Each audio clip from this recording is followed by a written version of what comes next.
नमस्कार, मैं हूं आपके साथ पूनम यादव और आप देख रहे हैं टीवी 24 नेटवर्क। अमेरिका ने वेनेजुएला की राजधानी काराकस पर बड़ा हमला किया है।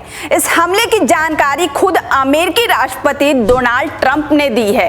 इसके अलावा डोनाल्ड ट्रंप ने यह भी दावा किया है कि वेनेजुएला के राष्ट्रपति निकोलस मादुरो और उनकी पत्नी सिलिया फ्लोरेस को पकड़ लिया गया है। इसके साथ ही ट्रंप ने ट्रुथ सोशल मीडिया पर इस पूरे कार्रवाई के दौरान की कुछ तस्वीरें पोस्ट की है, जिसमें देखा जा सकता है कि अमेरिकी राष्ट्रपति ने वेनेजुएला में चल रही कार्रवाई पर अपनी पैनी नजर बनाए हुए थे। आपको बता दें कि अमेरिका के राष्ट्रपति डोनाल्ड ट्रंप की धमकी के कुछ दिनों बाद ही वेनेजुएला की राजधानी में काराकस में अमेरिकी सेना ने जोरदार हमला कर दिया। काराकस में कम से कम 7 धमाकों की आवाज सुनाई दी है। कई विमानों को कम ऊंचाई पर उड़ते देखा गया है। जैसे ही विस्फोट हुआ, लोग अपने घरों से निकलकर सड़कों पर आ गए। ये हमला वेनेजुएला की राजधानी काराकस के साथ साथ मिरांडा, अरगुआ और ला गुइरा में भी हुआ है, जिसके बाद राष्ट्रपति निकोलस मादुरो ने देश में नेशनल इमरजेंसी की घोषणा कर दी। ट्रंप के अनुसार ये कार्रवाई महीनों की तैयारी के बाद अंजाम दी गई है, महज आधे घंटे में पूरी हो गई। ट्रंप ने बताया कि मादुरो एक ऐसे राष्ट्रपति भवन में मौजूद थे जो किले की तरह सुरक्षित था।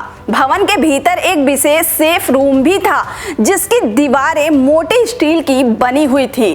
ट्रंप के मुताबिक मादुरो सेफ रूम तक पहुंचने की कोशिश कर रहे थे, लेकिन उससे पहले ही अमेरिकी सैनिक वहां पहुंच गए। अगर दरवाजा बंद हो जाता तो सैनिक स्टील काटने वाले विशेष उपकरणों का इस्तेमाल करने के लिए भी तैयार थे। अमेरिकी सेना के शीर्ष अधिकारी जनरल डैन केन ने कहा है कि इस ऑपरेशन की कई महीनों तक लगातार तैयारी की गई। सेना ने मादुरो की हर गतिविधि से जुड़ी जानकारी जुटाई और उनके निवास जैसी हूबहू इमारत बनाकर अभ्यास किया। उन्होंने कहा कि उद्देश्य ये नहीं था कि मिशन सही हो, बल्कि सुनिश्चित करना था कि इसमें कोई गलती ना हो। ट्रंप ने दावा किया कि काराकस शहर की ज्यादातर बिजली बंद कर दी गई थी। इसी दौरान शहर में कई धमाकों की आवाजें सुनाई गई। अमेरिकी रक्षा मंत्री ने इसे सेना और कानून प्रवर्तन एजेंसियों का संयुक्त अभियान बताया है। वहीं वेनेजुएला सरकार का कहना है कि इस कार्रवाई में कुछ नागरिकों और सैनिकों की मौत हुई है। वहीं ट्रंप ने कहा कि अमेरिकी पक्ष से कोई जान नहीं गई है, केवल कुछ सैनिक हल्के रूप से घायल हुए हैं।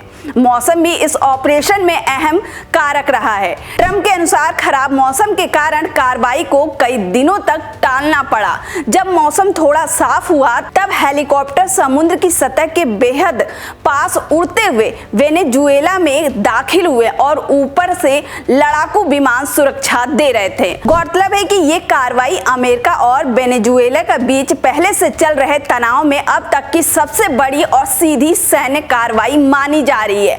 अमेरिका का कहना है कि ये कदम सुरक्षा और कानून के तहत उठाया गया। वहीं वेनेजुएला इसे अपनी संप्रभुता पर हमला बता रहा है। गौरतलब है कि अमेरिका के राष्ट्रपति डोनाल्ड ट्रंप ने वेनेजुएला की तेल कंपनियों पर नई पाबंदी लगाई है। अमेरिका के वित्त विभाग ने वेनेजुएला की तेल इंडस्ट्री से जुड़ी 4 कंपनियों पर प्रतिबंध लगाया है। इसके साथ ही इन चारों कंपनियों से जुड़े तेल टैंकरों को बढ़ते बैन की लिस्ट में जोड़ा गया है। फिलहाल के लिए इतना ही। इस पूरे मामले पर आपकी क्या राय है, हमें कमेंट कर जरूर बताएं।